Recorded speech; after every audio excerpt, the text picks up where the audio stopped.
Give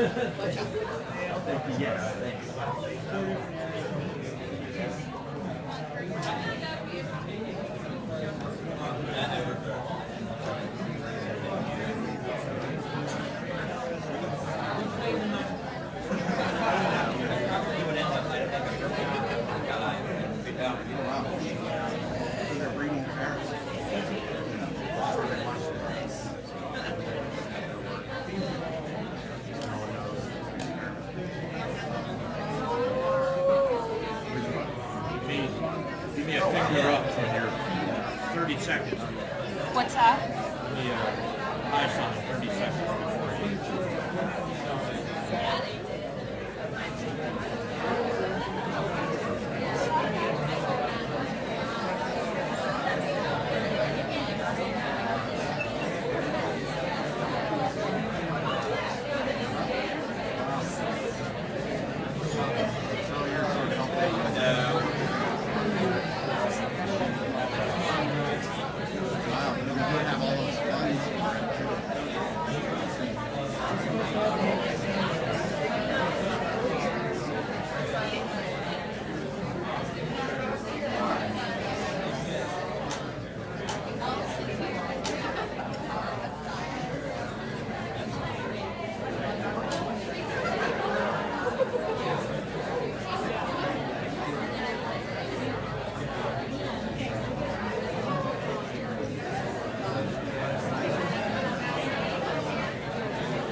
Good morning, everybody. Again, we do have a full theater, so if there's empty seats next to you, like maybe, I know there's folks sitting in the back, raise your hand and maybe folks can come down and have a seat. You're also welcome to come sit on the floor up front. Come on down, grab seats.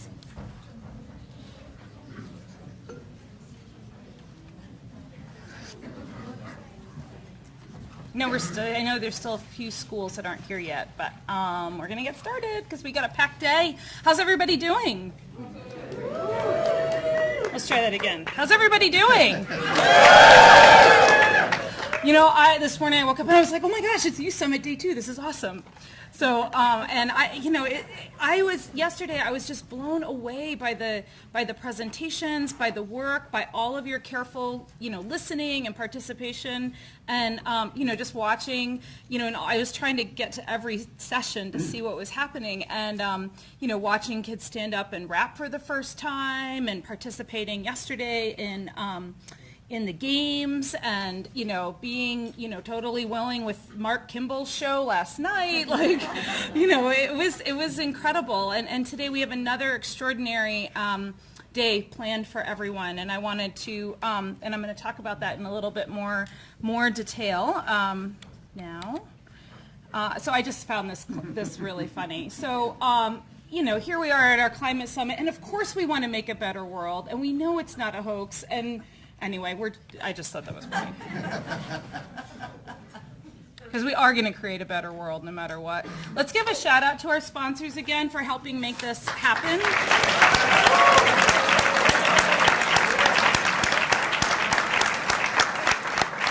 We really couldn't do it without them to help keep the summit free for schools, feed 250 people 5 times over 2 days, make sure we have a special surprise after lunch today for dessert, and I'll let you guess which one of the sponsors is sponsoring that part of the summit.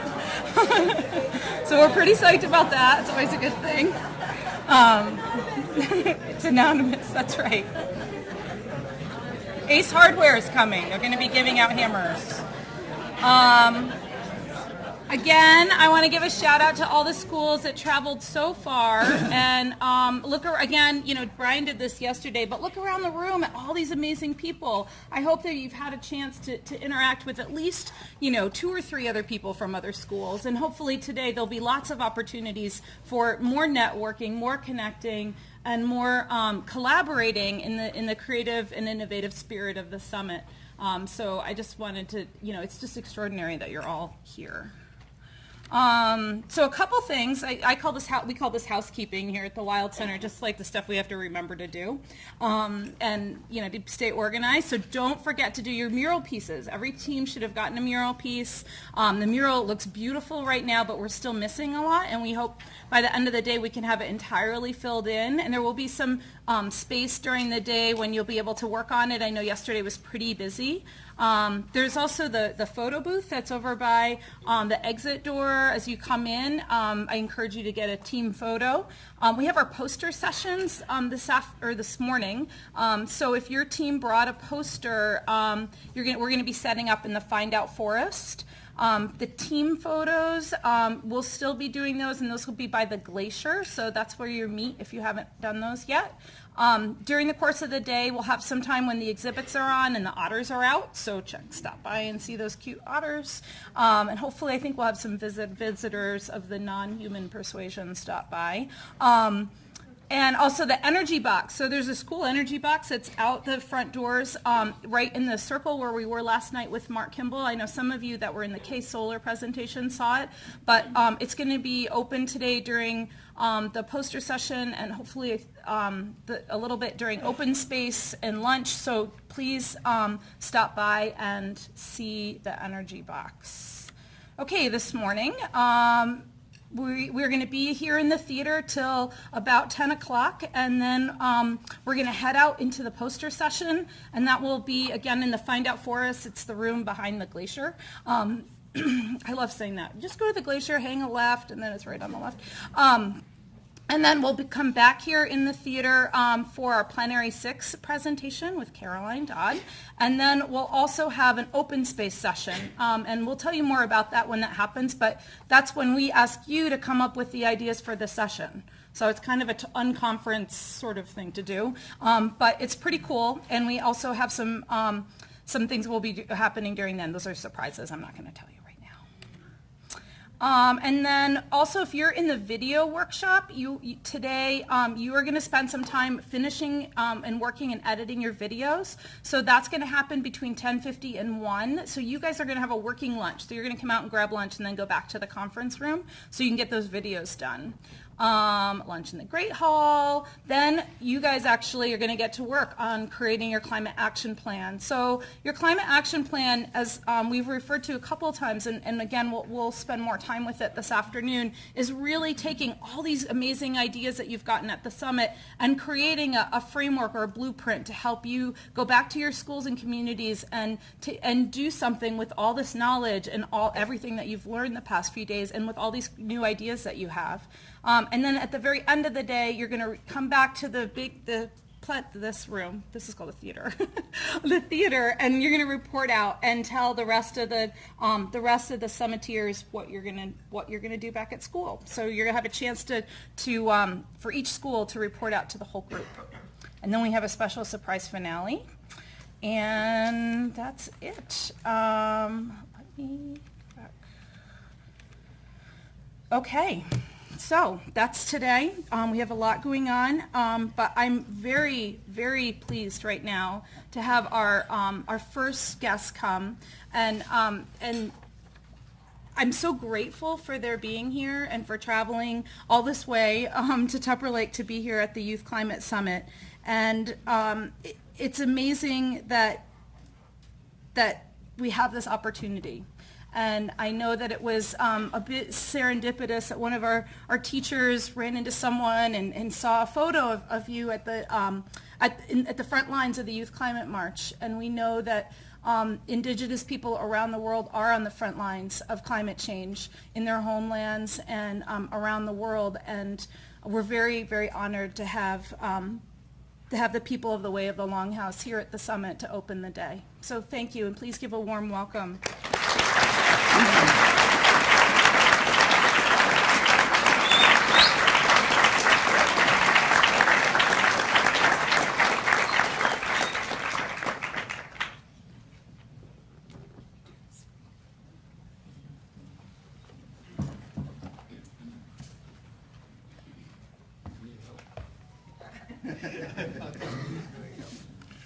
Good morning, everyone. We're very pleased to be with you today. We'd like to offer you a greeting, Sego, Agwego. We're here from the territory of Akwesasne. We are members of the Kanienkehaka, Kaianerehkowa, Kanonhsesne. It says a little bit about who we are all together here now, that we think in a way that we are always concerned about those who come after us, not just here now. And these two gentlemen represent two of our clans. We have Rarahkwisere, our Wolf Clan representative. Sago, young people.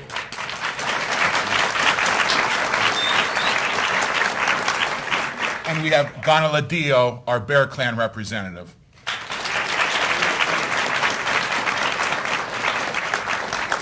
These men are here with us today as members of the Akwesasne Men's Council, and we refer to ourselves as people of the Way of the Longhouse. You'll often know that much of the areas in what is now New York State were formerly well populated by Iroquois people.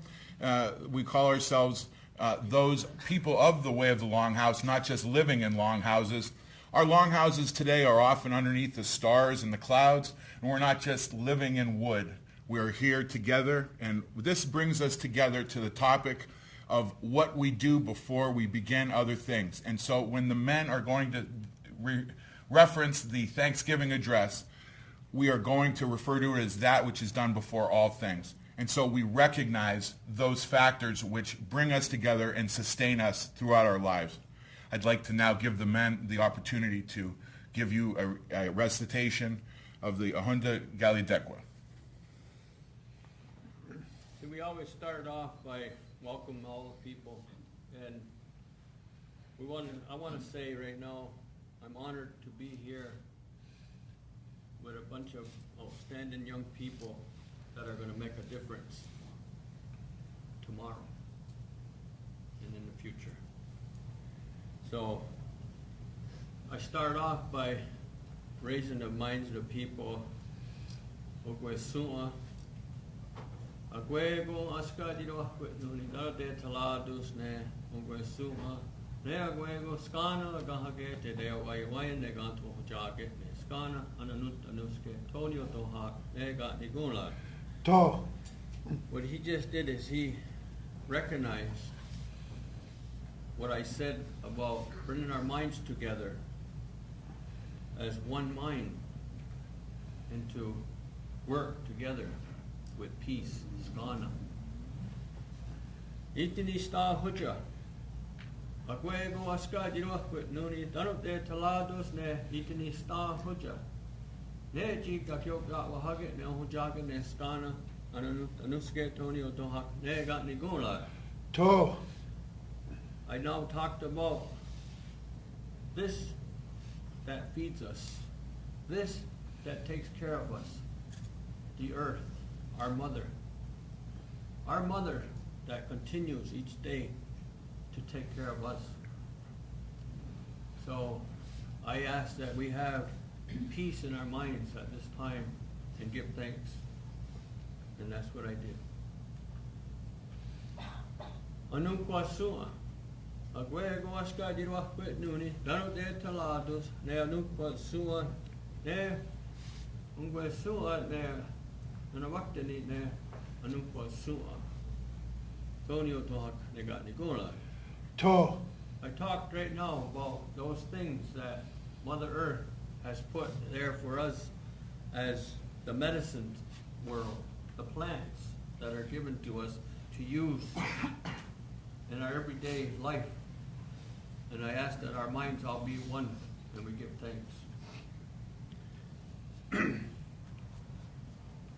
Aneganusua, Akwesasne, Whitney, Kanaretiio, Ne, Aneganusua.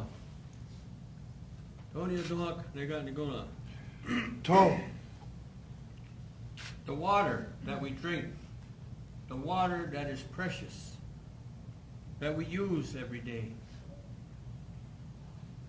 And to think about that might not be here tomorrow.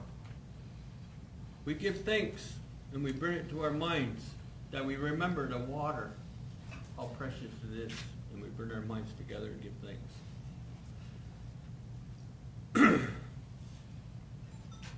Anukwasua, Akwesasne, Whitney, Kanaretiio, Ne, Anukwasua, Tony Neganigona. To. That happens every year when the warmth comes back. Things start to turn green and our life becomes alive again. And we recognize that and we give thanks to that. All the green. So the next one is Nihondessa. Akwesasne, Whitney, Kanaretiio, Ne Nihondessa, Ne Kahisua. Tony Dohak, Neganigona. To.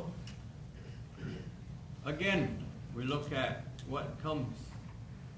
It's the strawberries, the first fruit that comes in the year for us. So we take and we name the strawberry the leader of all the berries, and we give thanks for that at this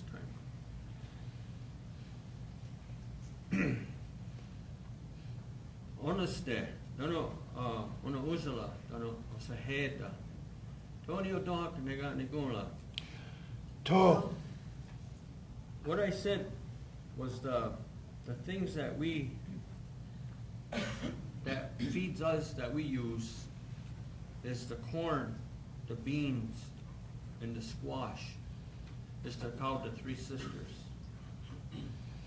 And we give thanks because that was like the main foods that we always put up that sustains us all year round.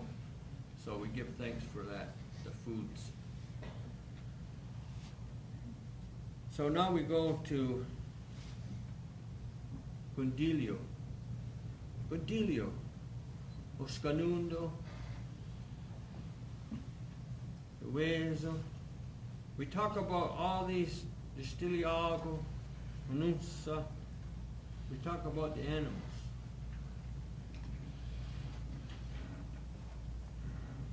All the animal life that walks this earth, we give thanks for their help.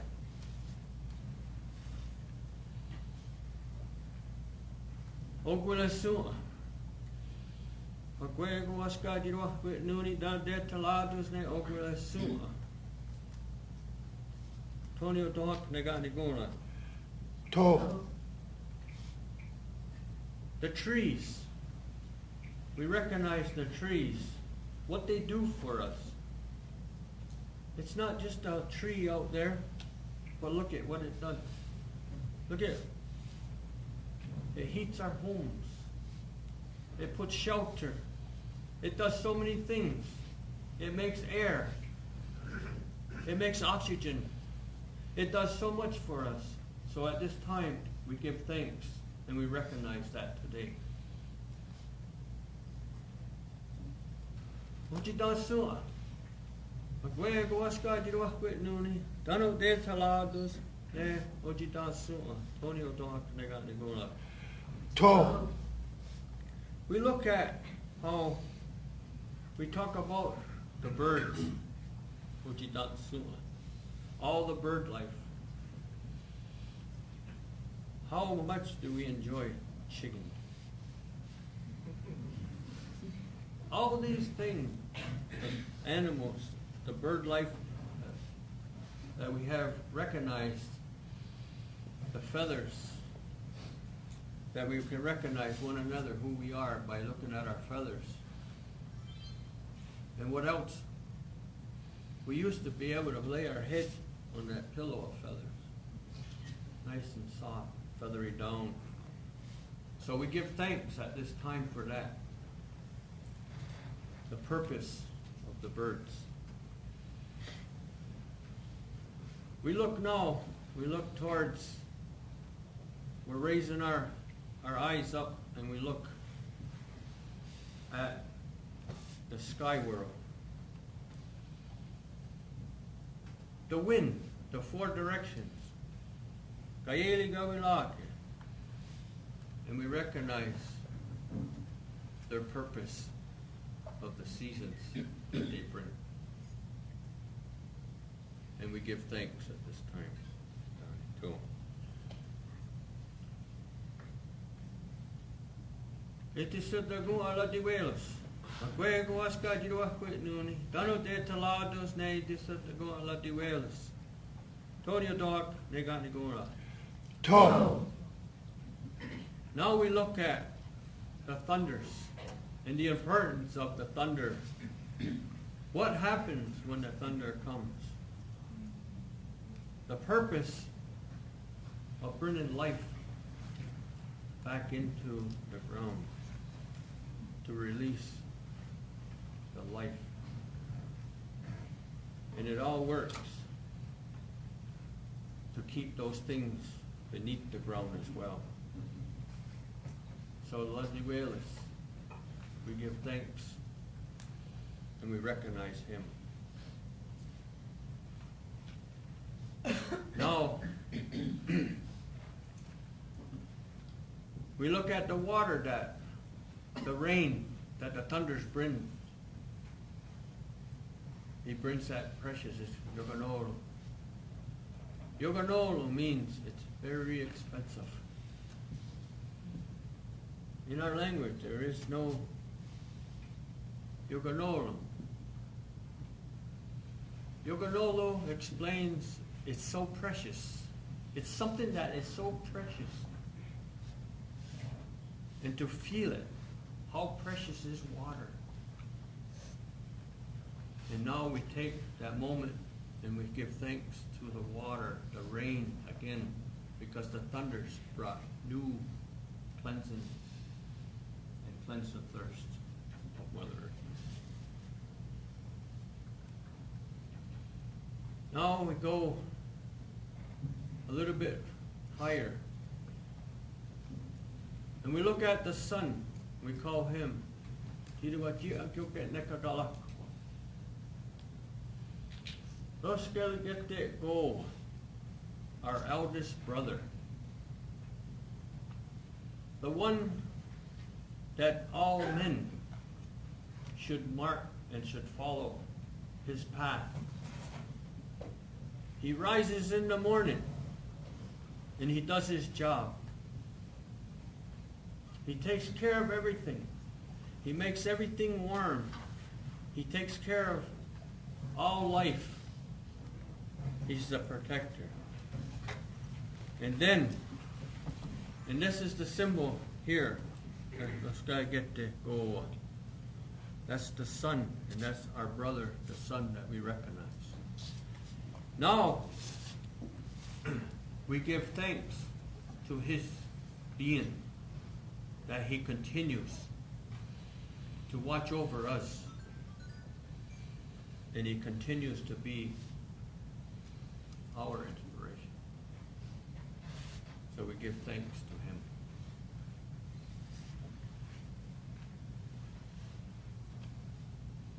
Iti sutta nekagalakwa. We look at Mother Earth, and now we look at our grandmother, the moon. Iti sutta nekagalakwa. We look at her as the one that controls the night, the one that the women all model after. The grandmother, she's the grandmother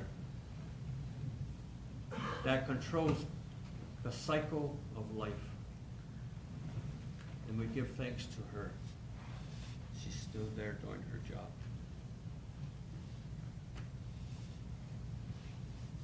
Achistanukwatsua. Akwesasne. Kanonhsesne. Achistanukwatsua. Ateronhiatakon. To. We look at the stars, and we recognize the stars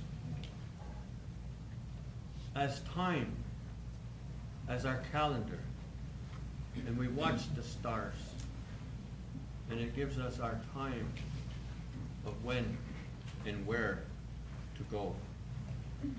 They're our direction. They point us in our direction to follow. That's our navigational chart. So we give thanks to the stars.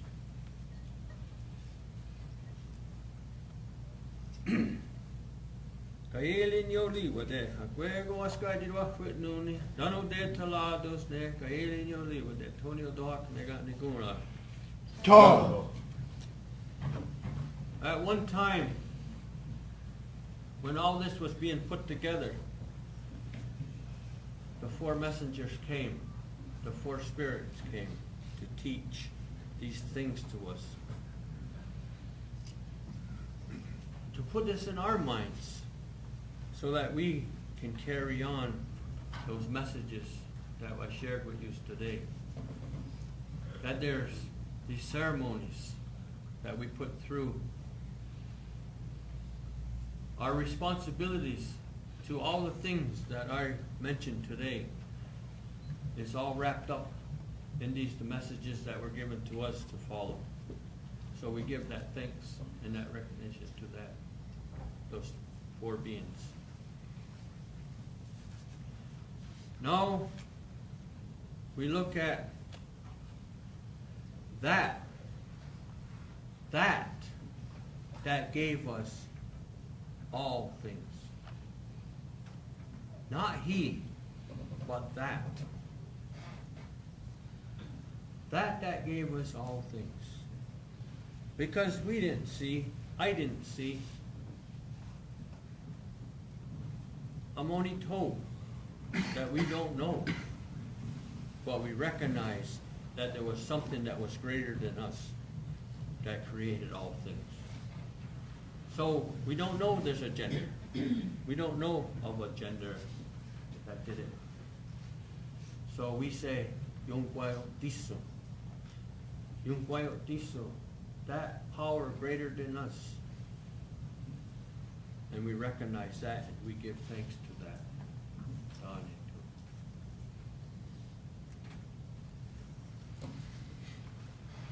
Thank you so much, gentlemen.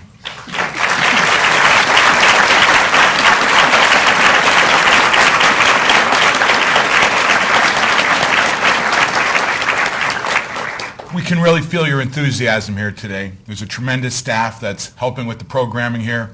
We appreciate all the support that we've received. It's been our pleasure to speak with you today. If you have any questions, we'd be happy to answer a few at this time. If you just would like to take a little moment and consider some of the remarks and how that they may play out in your own lives. It is you who will be the stewards of the earth in the future. And we are here, in essence, to watch as you do this, because before you were born, this was your world. And now that you're here, it's everything about keeping it for those that are not here. So we thank you again for your commitment, for your teachers and your guidance staff that's able to bring you together. We have some good minds here, and good minds indicate within the Longhouse that you know who you are and the place you fit in this society. Thank you all. You deserve an applause for each and every one of your own destinies. Thank you.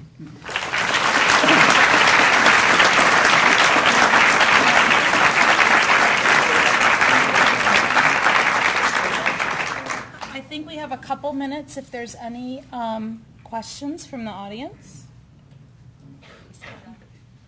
Oh, yes, Ginger. First of all, I'd like to say Nyalan. Yo. Thank you.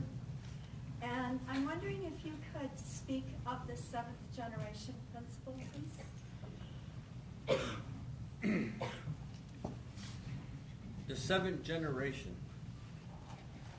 That was instilled in all of us. how it worked was we were always to protect all these things that I mentioned today for the 7th generation. The 7th generation that we were to look forward, 7 generations, to make sure that the 7th generation was going to be taken care of, that there was going to be this life for them. So that's how our 7th generation worked, and that's the way I was taught about that. And I'm not no big orator. I'm what I am. And I did a lot of traveling all through my life. I just want to mention that I traveled the whole United States. We call it Turtle Island. We traveled the whole Turtle Island, and from when I was 13 right up till now, still traveling around, and had a lot of opportunities to see a lot of people and talk and be part of what we're doing right now. And it started a long time ago, and we had a young, an older gentleman that was supposed to be with us today that traveled with us as well and was supposed to be doing a lot of the talking, and he didn't make it. He fell sick. So it was meant to be that I be here. So the next thing I wanted to share with you real quick was what I'm carrying here is, you all might think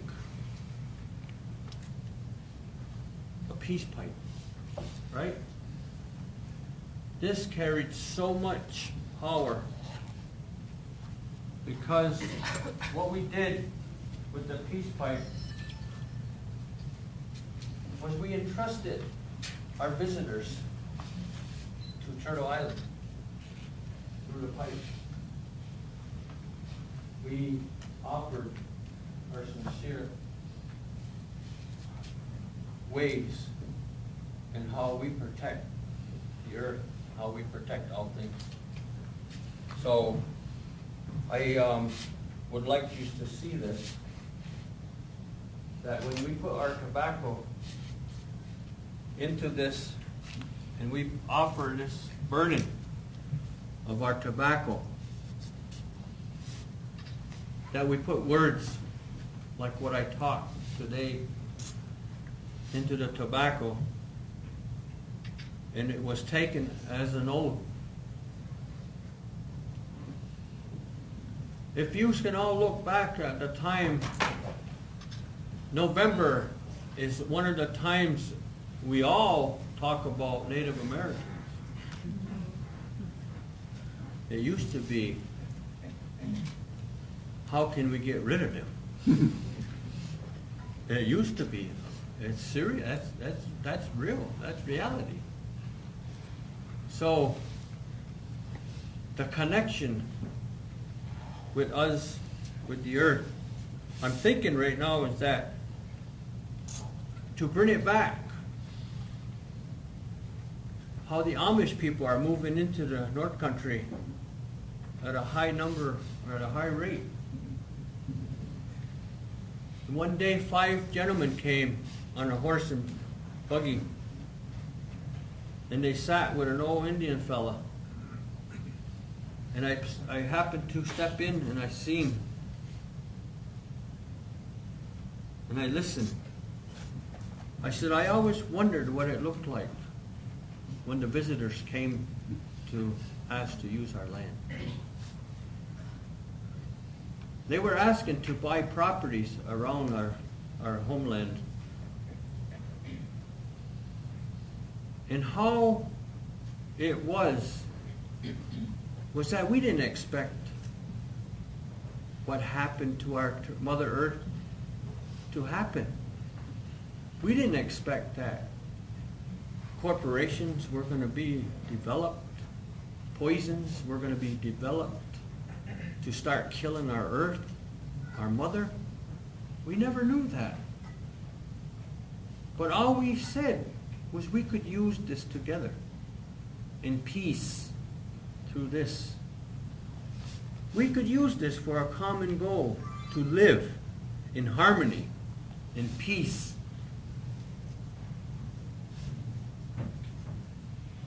Look what happened. Living in harmony and peace wasn't enough. It's so sad to see what happened to us in our village. Corporation came, and corporation built Alcoa, Reynolds, General Motors. They didn't even have a clue what they were doing to the earth at that time. They had no clue that the waters were being affected. They had no clue that cancer was going to be plaguing all people, and it didn't discriminate.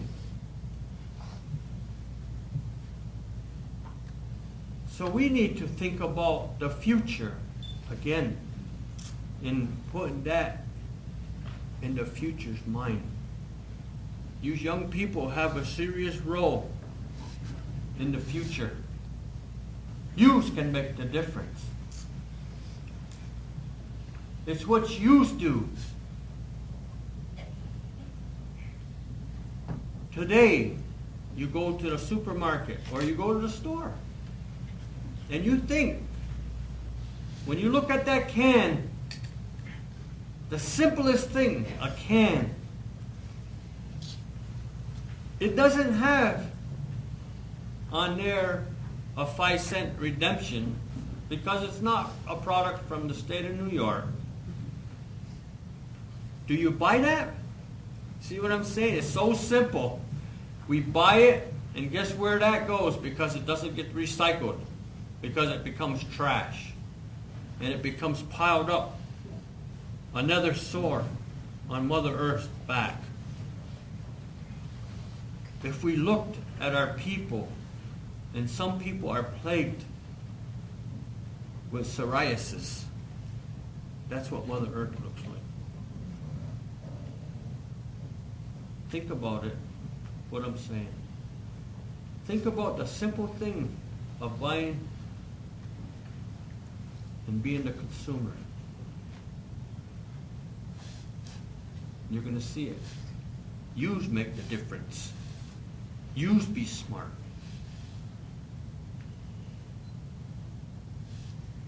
We can do it. We can do it as a people without discrimination. Nyawo.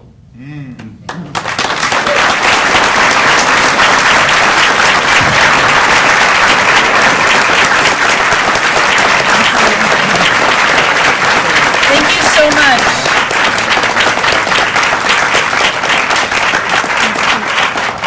We're very grateful that you were able to come today. Thank you so much for sharing all of that with us. Thank you. Thank you. Thank you, young custodians behind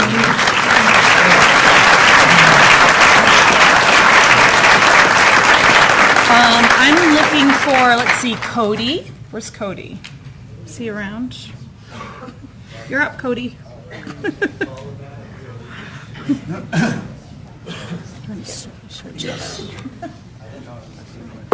Here, introducing Curt.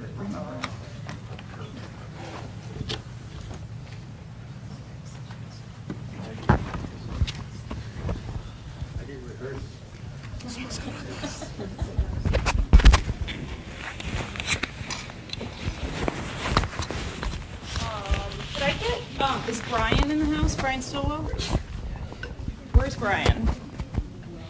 Brian, can you come up here for a second and lead us in a quick round of climate calisthenics? Absolutely. So good morning, everybody. I know it's early in the morning, so you know, classic Brian. We're gonna get out and move around a little bit. So could everyone just stand up for so much energy?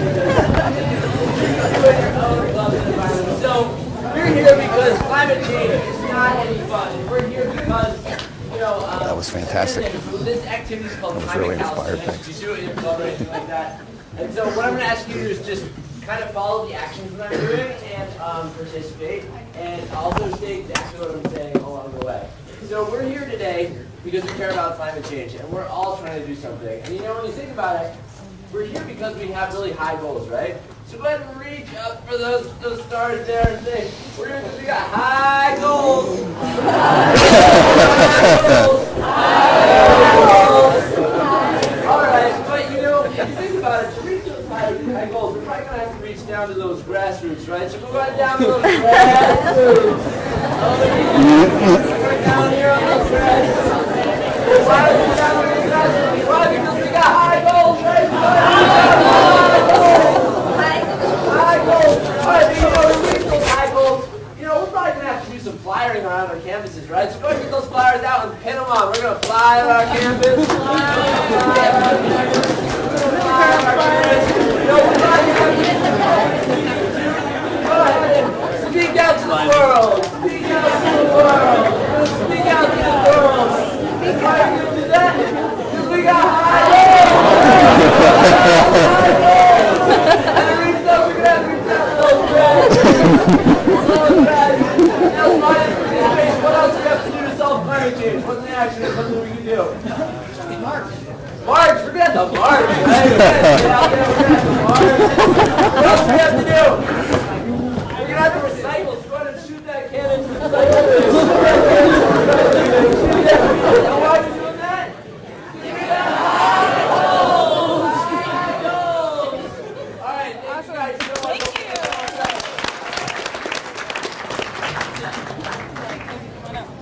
Thanks, Brian. I'd now like to have Cody introduce our next speaker. All right. Dr. Steger is an ecologist, paleoclimatologist, and science journalist with a PhD in biology and geology from Duke University, graduating in 1985. He has published over 36 peer-reviewed articles in major journals, including Science and Quaternary Research, and has written extensively for general audiences in periodicals such as National Geographic, New York Times, Fast Company, and Adirondack Life. Since 1990, he has also co-hosted Natural Selections, a weekly science program on North Country Public Radio that is syndicated internationally and has toured widely to offer presentations on his research to audiences ranging, as one colleague put it, from middle schoolers to formal scholars. In 2013, he was named the New York State Professor of the Year by the Carnegie Foundation. In this age of specialization, Steger's background in the natural sciences stands out for its depth and breadth. He has taught marine ecology in the Caribbean, North Carolina, and Maine, and taught geology, biology, and evolution in upstate New York and paleolimnology in Tanzania. A world authority on the ecological history of Africa and its lakes, he has also investigated El Niño in Peru, human impacts on lakes in Sweden, exploding lakes in Cameroon, but pollination of flowers on the South Pacific islands of Melanesia, and modern climate change in the northeastern U.S. Curt brings his diverse background to bear on his books, radio programs, and presentations, blending the long-term perspective of a climate historian and multidisciplinary outlook of a biologist-geologist with the communication skills of a lifelong teacher and writer. He currently teaches at Paul Smith College in the Adirondack Mountains of upstate New York and holds a research associate post at the University of Maine's Climate Change Institute, where he continues to investigate the long-term history of climate in Africa, South America, and the northeastern U.S. In whatever spare time remains, he performs and records on banjo and guitar. Ladies and gentlemen, please give a hand for Dr. Curt Steger.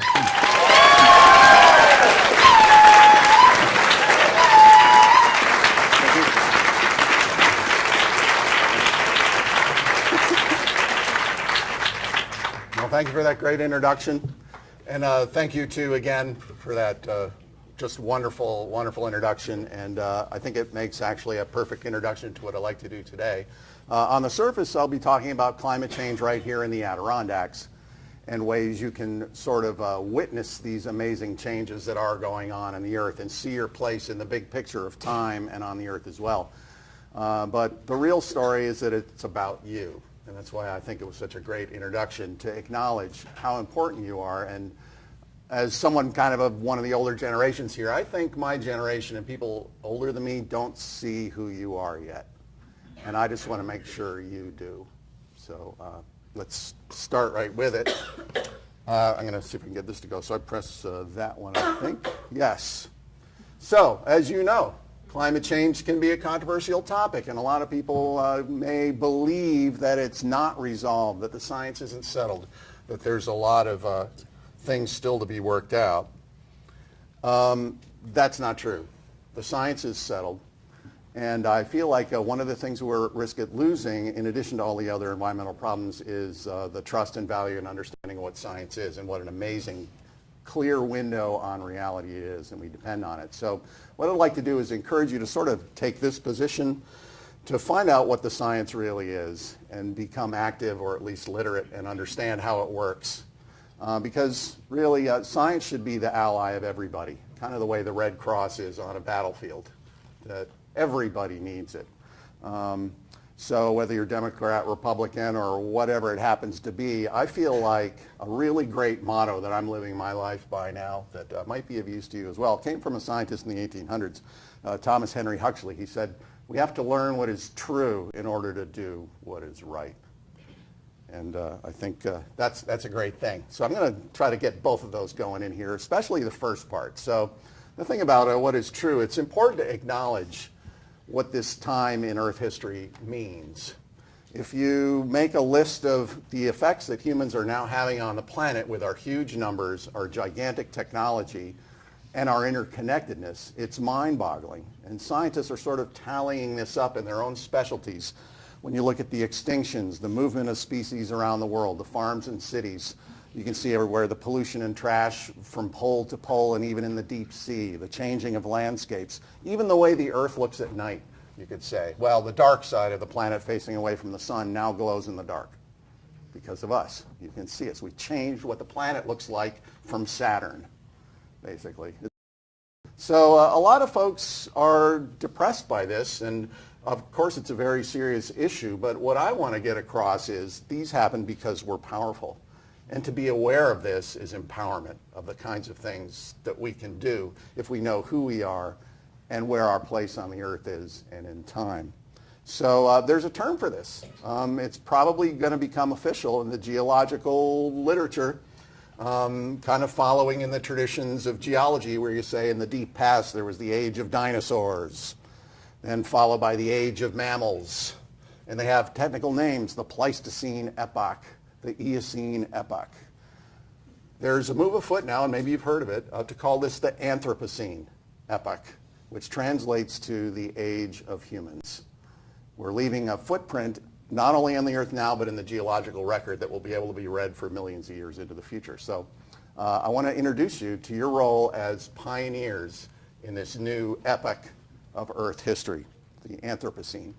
So really, you, the people in this room, are the first pioneers, really, depending on when you want to define when it started. I consider it when we've had modern technology, when we are so numerous and depend on that for our numbers, and we have the powerful technologies and the interconnectedness to become a force of nature. So I want to sort of get into that a little bit more here, just to make a little demonstration of that. We not only can study the world before our eyes, but things that are invisible as well. Things that are invisibly small or so far away that you can't really see them without the technology that we now have. Well, now we know about atoms, that we're all made of atoms.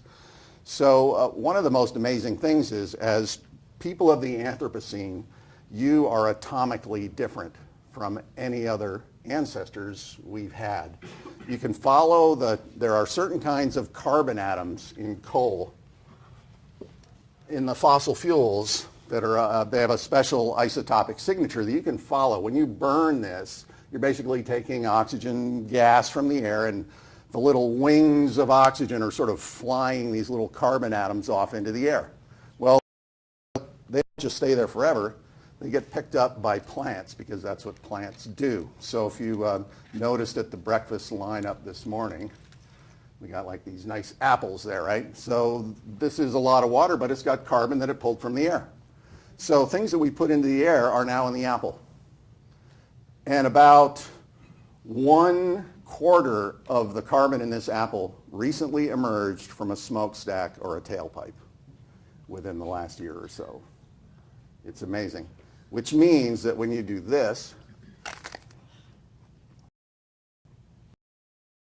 you build your body out of fossil fuel carbon. We are a new kind of human being. You could call us people of the fumes. So just something like that. Just think of the irony then of denying the kind of influence that we have, which a lot of people do because they're not aware of these kinds of things, of this truth that makes it more difficult to do what is right. It's like a snowman denying the existence of water because they're made of solid water and they can't tell that it could melt and turn into a liquid. So the power of knowing the truth is really important at this stage in history. The long-term thinking that we heard brought up too is also really important as well. Awareness of the past, awareness of the future. When people say, the weather this winter's unusually cold, so global warming is over. That's short-term thinking that blinds you to the overall patterns. We can do better than that, and you obviously do. Maybe you can use that as a way to introduce the idea of what's the difference between weather and climate. Weather will go up and down from day to day, week to week, year to year. Climate is the overall trend, like the upward trip on that bouncy road with the up and downs of weather that can confuse people. But if you can think long term, you can see the direction that we're going in. I'm going to swallow my apple. Now I'm even more fossiliferous. So another thing, it's mind-boggling the power that we have that a lot of folks don't realize, even folks that are into the climate change topic. We talk about long-term effects of the carbon dioxide trapping the heat in the atmosphere and warming the earth. A lot of folks don't realize how far lasting that is. We maybe talk about the end of the next century or something. The geological evidence takes the natural cycles that make climate get warm and cool without us, can run them into the future, and that's a 100,000-year cycle map. Anywhere there's an up, it would be warmer on average on Earth. Anytime down, it dips, it'd be cooler. And where the red circle is in the middle is where geologists say the next ice age would probably happen 50,000 years from now. Our CO2 is still going to be in the air then, left over from our civilization. It'll be just enough to raise the Earth's temperature, just enough to cancel the next ice age. We've stopped the next ice age. We just landed on an icy comet on purpose. We stopped the next ice age by accident without even knowing it. Just think of what we could do then if we are aware of who we are and our place in the world and our place in time. It should be not just paralyzing with fear like some people may think. It should be empowering to see what we can do when we set our minds to it. So this is a critical time that all of us in this room are living in. The decisions we make in the next few decades are going to echo on down through geologic time, thousands of years in the future. There's another timeline, another 100,000-year graph with carbon dioxide. These are the two options. We're either going to cut back quickly from the fossil fuel use we have now, and if so, we're going to follow that little dotted line down near the bottom, where it'll take that long, 100,000 years, for the atmosphere to come back to the way it was before we put our CO2 into it. Relatively mild, though, compared to the other situation if we burn all the fossil fuels. Again, right at that star where we're living right now is going to determine whether we take that moderate path or the gigantic, huge CO2 spike, then a rapid sort of partial recovery tailing off maybe 500,000 years. It's unbelievable. It's maybe terrifying in a way to be alive at this time, but it's maybe an honor in a way too, to be able to determine that fate of the world's climate on that kind of a time scale. That's exactly what we're doing.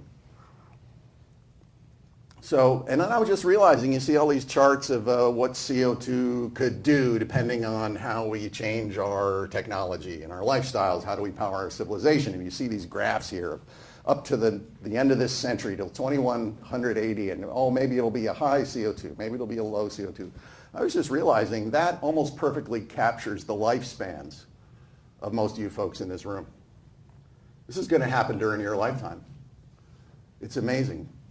And you're going to play a role in which of these trajectories we take, which now you know, I hope, from that last graph, don't just end where that 2100 line is. It's going to go on and on and on, depending on what happens during your lifetime.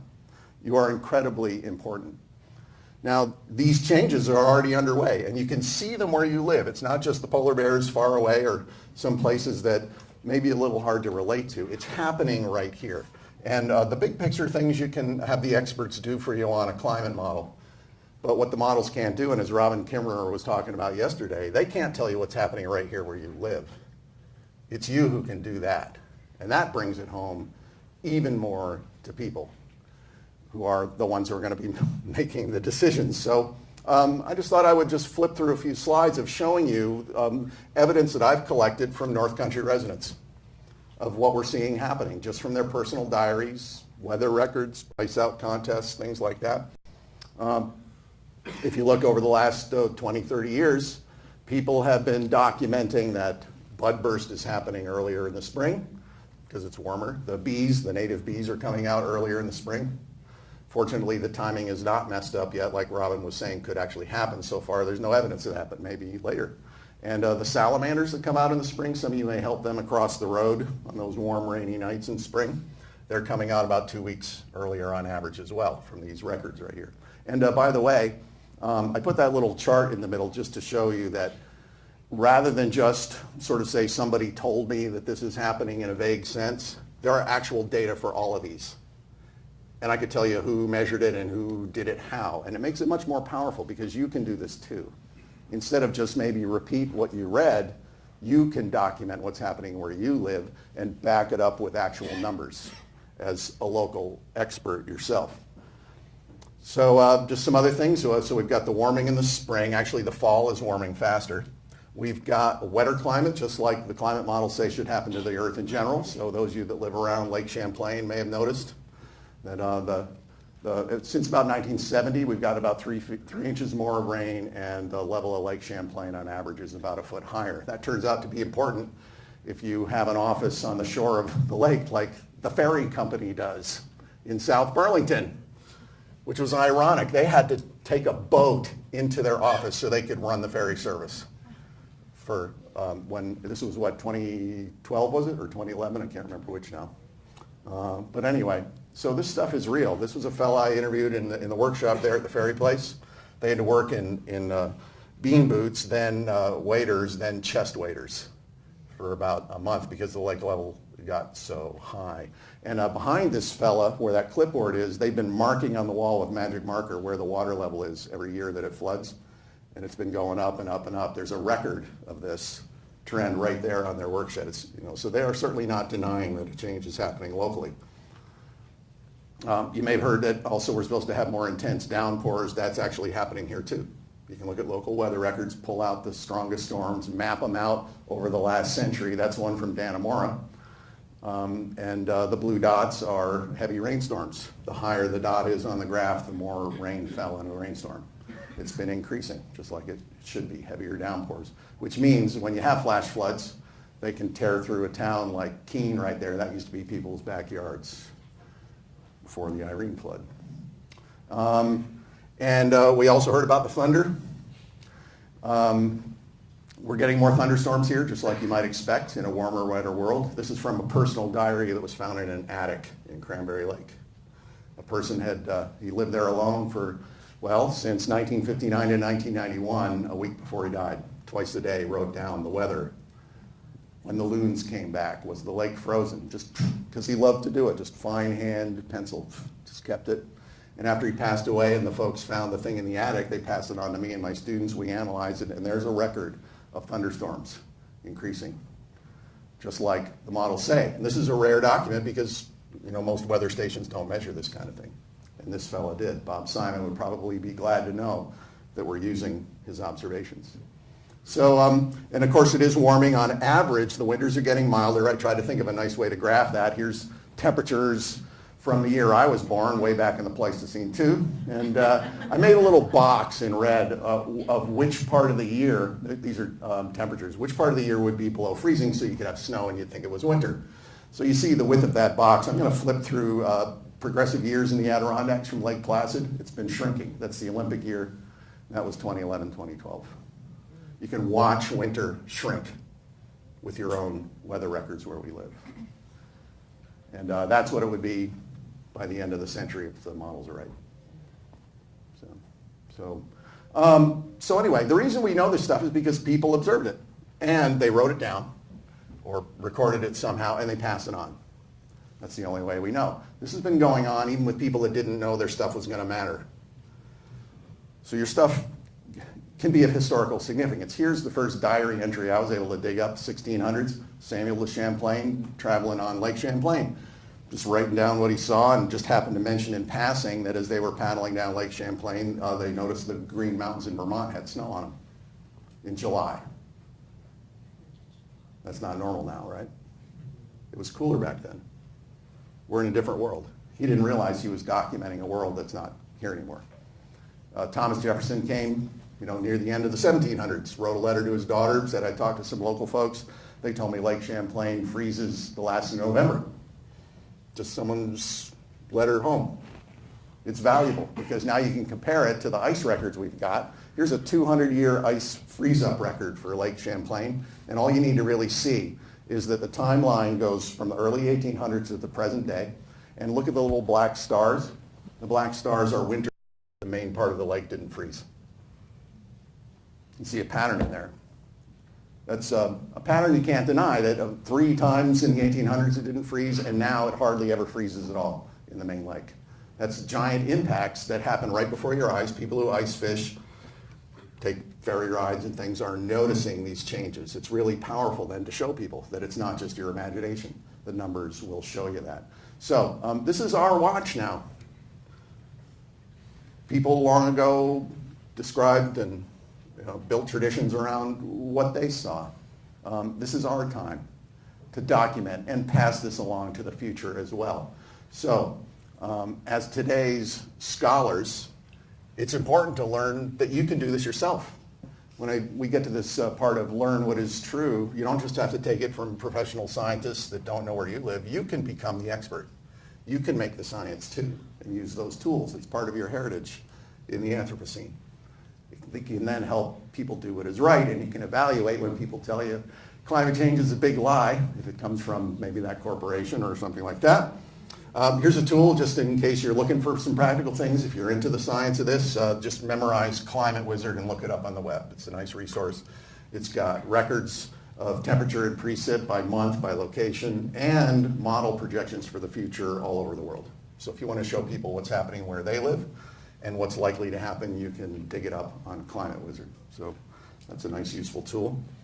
But even if you're not into that, they're just the simplest things is take the world that you take for granted and observe it and witness it and tell people about it.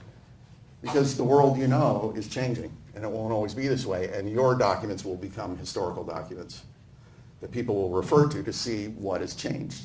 Even if it's not the science, just how Saranac Lake in the North Country is sort of defined by winter, right? What's that going to be like in 100 years?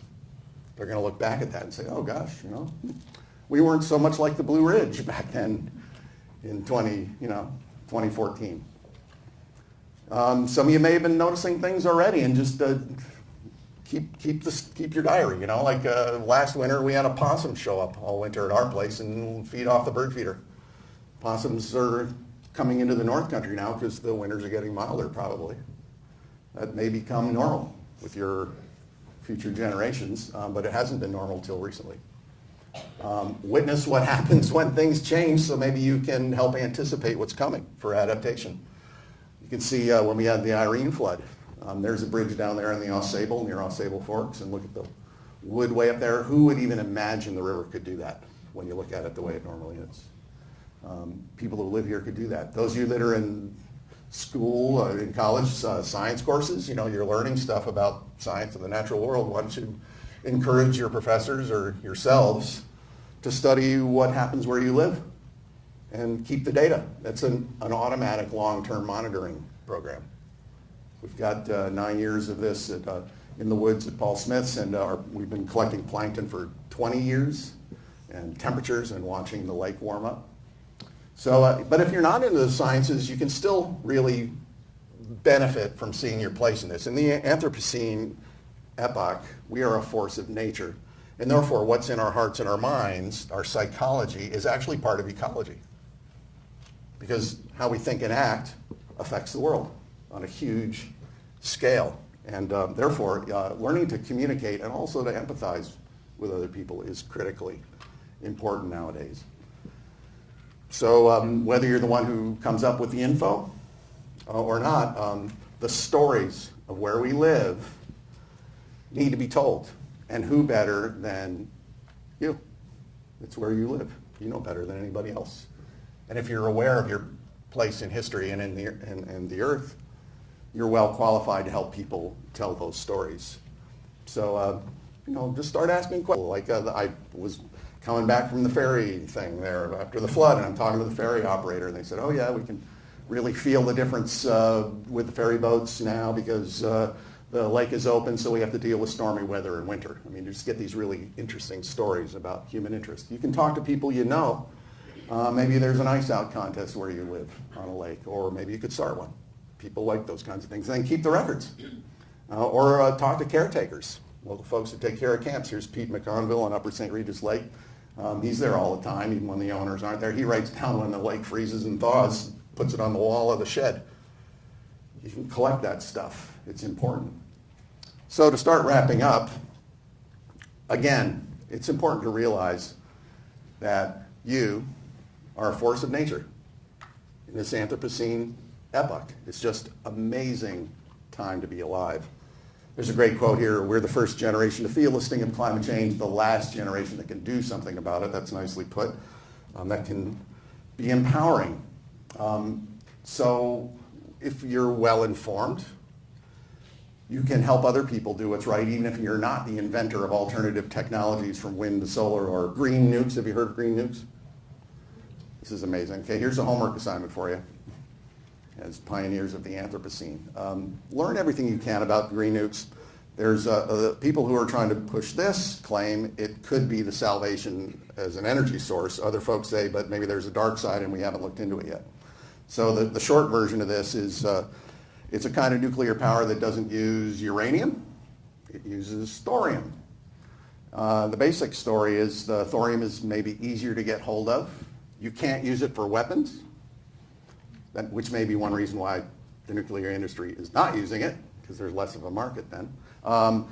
The waste doesn't last as long and isn't as dangerous as the uranium, and you can melt down and reuse weapons waste in the reactors and get rid of the nuclear waste from the weapons programs.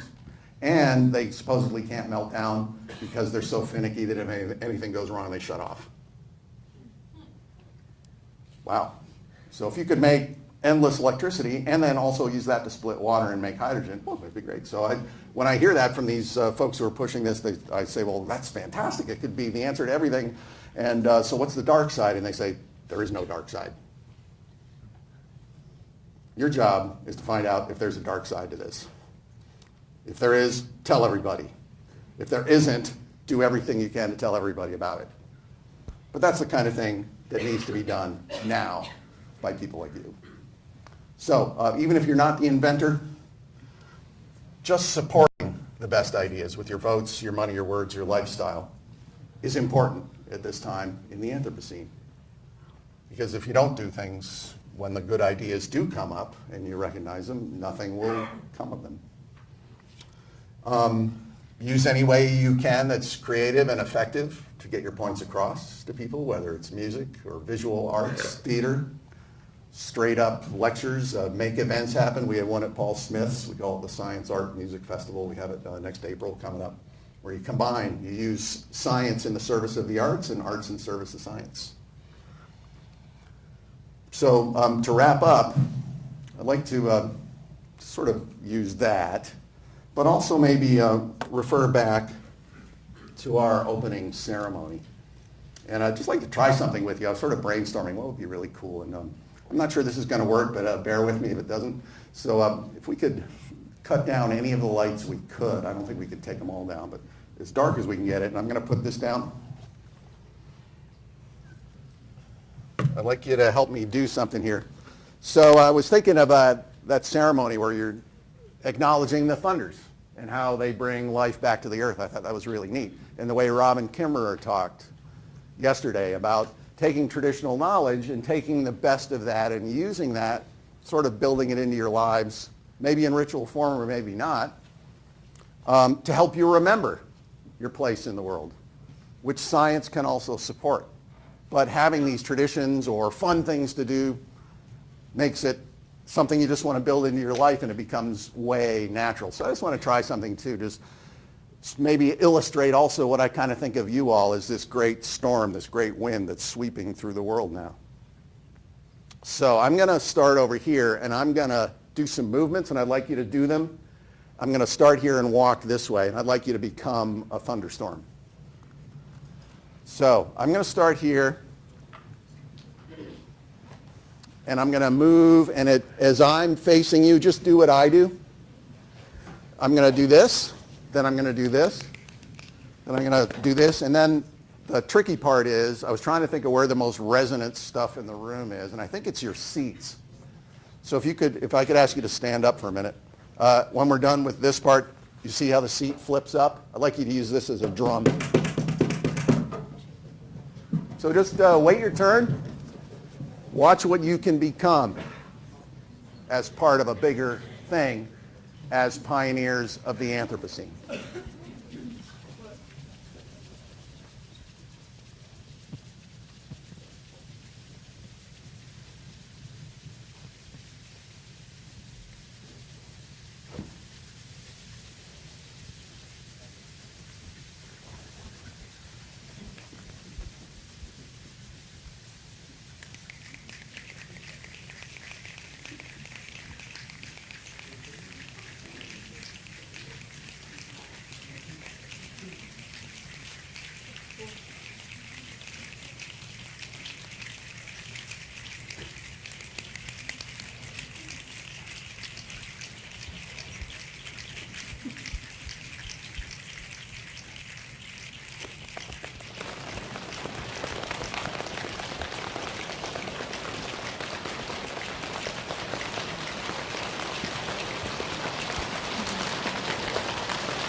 welcome to the Anthropocene.